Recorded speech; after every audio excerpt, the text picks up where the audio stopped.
अवधूत चिंतन श्री गुरुदेव दत्त श्री स्वामी समर्थ एक नवीन व्हिडिओमध्ये सगळ्यांचं खूप खूप मनापासून स्वागत आहे। तर आजचा व्हिडिओ आहे तो म्हणजे एकादशीची सेवा काय करायची आहे, कारण उद्या आहे मोठी एकादशी, एक आषाढी एकादशी। तर सगळ्यांना उपवास असतो आणि उपसेवा पण आपल्याला करायची असते। तर त्याची माहिती मी तुम्हाला आजच्या व्हिडिओमध्ये सांगणार आहे। व्हिडिओ खूप दिवसानंतर येतो कारण व्हिडिओ करायला वेळच मिळत नाही। तर तो वेळ पण का मिळत नाही ते पण मी तुम्हाला सांगणार आहे, पुढच्या व्हिडिओमध्ये सांगेल। आजच्या व्हिडिओमध्ये फक्त सेवा आहे, खूप महत्त्वाचा व्हिडिओ आहे, खूप महत्त्वाची सेवा आहे, त्याच्यामुळं व्हिडिओ शेवटपर्यंत नक्की बघा। उद्या आहे देवशयनी एकादशी म्हणजेच आषाढी एकादशी। ह्या दिवसापासून चातुर्मासाला सुरुवात होत असते। म्हणजे भगवान विष्णू हे क्षीरसागरावर शेषशय्येवर 4 महिने ते निद्राधीन असतात, म्हणून या दिवसाला देवशयनी एकादशी असं म्हणतात। कारण प्रत्येक एकादशी म्हणजे एकादशी 15 दिवसाला येते, महिन्यातून 2 एकादशी, आणि प्रत्येक एकादशीचं वेगवेगळं महत्त्व आहे, वेगवेगळा अर्थ आहे। तर आपल्याला मोरे दादांनी खूप छान असा पांडुरंगाचा विठ्ठलाचा मंत्र दिलेला आहे।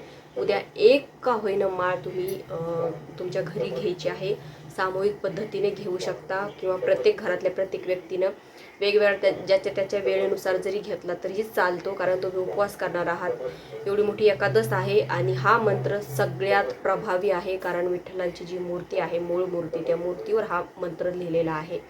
त्याच्यामुळे तुम्हाला हा मंत्र म्हणायचा आहे। मी तुम्हाला मंत्र पण सांगून घेईल, तुम्ही एखाद्या पेजवर तो मंत्र लिहून घ्या आणि एक माळ, 11 माळी केल्या तर अजून चांगलं, पण तुम्हाला नाही जमलं तर कमीत कमी एक माळ का होईना तुम्ही त्या मंत्राचा जप करा। त्याच्यानंतर उद्या चातुर्मासापासून म्हणजे उद्यापासून चातुर्मासाला सुरुवात होते। म्हणजे चातुर्मास म्हणजे 4 महिने आपल्याला एक रांगोळी म्हणजे काढायची आहे, उद्यापासूनच सुरुवात करायची आहे। बरोबर 4 महिने ती तुम्ही बाहेर तुळशी जवळ पण काढू शकता।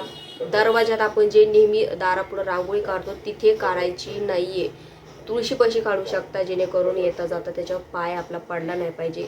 नाही तर सर्वात सोपं म्हणजे तुम्ही देवघरापाशी रांगोळी काढतातच, तर ती रांगोळी म्हणजे 33 गोपद्म तुम्हाला काढायचे आहे। आपल्याला माहिती आहे की आपण गोपद्म नेहमी आपल्या दारासमोर काढतोच, पण ते 4 काढतो। तर हे तुम्हाला 33 काढायचे आहे, हाताने पण काढू शकतो किंवा तुम्हाला रांगोळीचा जो छापा असतो तो त्याच्यामध्ये पण तुम्हाला ती मिळून जाते 33 गोपद्म। आणि ते तुम्हाला रोज तुमच्या देवघरापाशी किंवा तुळशीपाशी कुठेही काढू शकता, पण बरोबर 4 महिने। प्रॉब्लेम जर आला तर ते दिवस स्किप करायचे, नंतर कंटिन्यू करायचे। हे एक व्रत मानलं जातं आणि हे आपण 4 महिने करायचं असतं, अतिशय प्रभावी आहे। म्हणजे आपण रांगोळी काढली, ती हाताने काढली तरी चालते, पण हाताने काय होतं की जागा खूप लागते आणि आपल्या देवघरामध्ये एवढी जागा नसते। त्याच्यामुळे रांगोळीचं एक तुम्हाला मी दाखवते, 1 मिनिट, कारण बघितल्यावर लक्षात येतं। हे बघा, माझ्याकडे म्हणजे छोट्यामधून पण आहे आणि मोठ्यामधून पण आहे। तुम्हाला जिथे धार्मिक दुकान असेल किंवा केंद्र असेल तुम्हाला ते मिळून जाईल। तर हे बघा, हे गोपद्म आणि हे 33 आहे, बरोबर 33 गोपद्म आहे त्याच्यामध्ये, आणि हे छोट्यामधून आहे आणि हे आहे जे हे मोठ्यामधून आहे। हे बघा, तर हे कसं होतं की आपण देवघरापाशी काढू शकतो, जागा पण छोटी लागते आणि आपले 33 पाहिजे तर 33 पण होऊन जातात। हाताने काढली तर मोठी रांगोळी काढल्या जाते। तर अशी गोपद्माची रांगोळी तुम्हाला काढायची। काढल्यावर त्या रांगोळीला नुसती काढून ठेवायचं नाही, तिला हळदी कुंकू, अक्षदा, धूप, दीप, फूल व्हायचं तिला, म्हणजे पंचोपचार त्या रांगोळीची तुम्हाला पूजा करायची आहे, पाया पडायचं आहे। हे व्रत आहे 4 महिन्याचं आणि तुम्हाला ते कंटिन्यू करायचं आहे।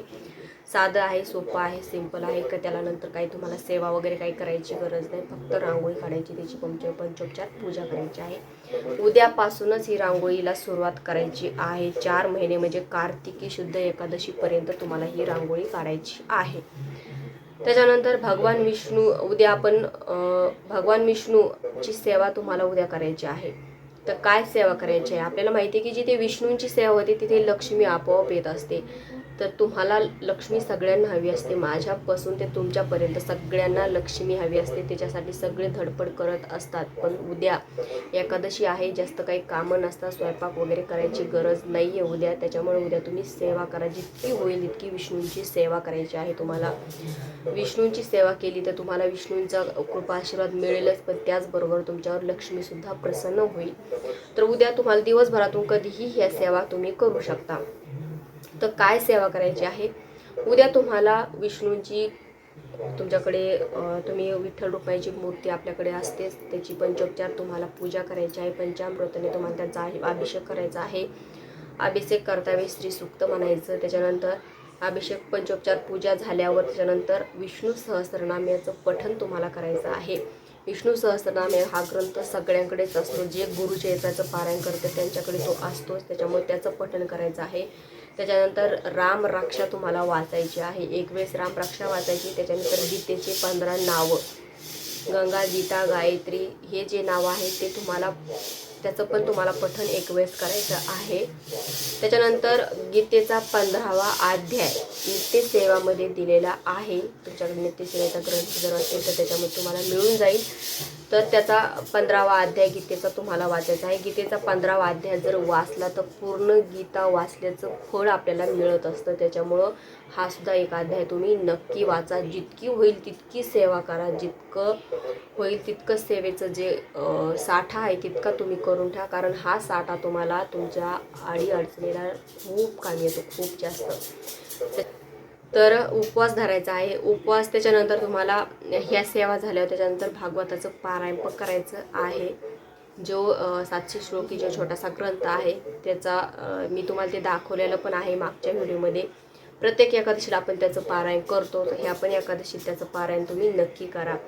त्याच्यानंतर पांडुरंगाचा जो मंत्र आहे तो मंत्र असा आहे: श्री वत्सधारायण वक्षे मुक्ता माला क्षडाक्षर. श्रीवत्सधारायण वक्षे मुक्ते माला क्षडाक्षर. हा जो मंत्र आहे तो एक माळ तुम्हाला त्याचा जप उद्या करायचा आहे. या सेवा भगवान विष्णूंच्या आहेत, सगळ्यात प्रभावी या सेवा आहेत, तुम्हाला उद्या करायच्या आहेत. एकादशी निमित्त करा, उपवास धरला त्याच्यामुळे करा. उद्या स्वयंपाक वगैरे करायचा नाही आहे, वेळ आपल्याकडे खूप असतो, दिवस पडलेला असतो, त्याच्यामुळे दिवसभरातून कधीही ही सेवा तुम्ही करू शकता. तर आय होप आजचा व्हिडिओ तुम्हाला समजला असेल, सेवा समजली असेल. व्हिडिओ आवडल्यास व्हिडिओ लाईक करा, शेअर करा, चॅनलला सबस्क्राईब करा. झाली सेवा श्री स्वामी समर्थ महाराजांच्या चरणी आणि परमपूज्य गुरु माऊलींच्या चरणी रुजू करते. श्री स्वामी समर्थ.